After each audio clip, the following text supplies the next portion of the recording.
सुपुर्दे खाक मेरा एक एक खत न करे।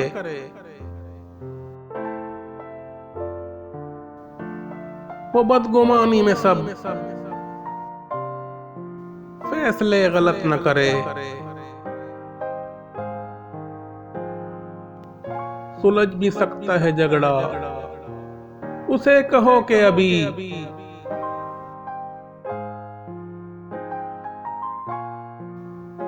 जुदाई के किसी कागज पे दस्तखत न करे।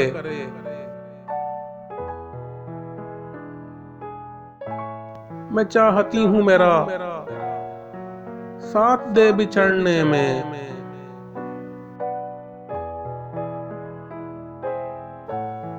वो एहतराम मेरी राय का फकत न करे।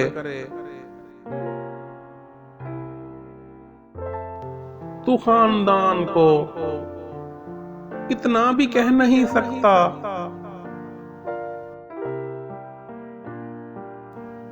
कि मेरे बारे में बातें गलत सलत न करे।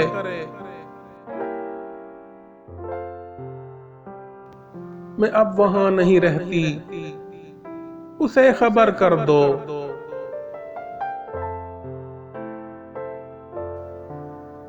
कि इस पते पे रवाना कोई भी खत न करे।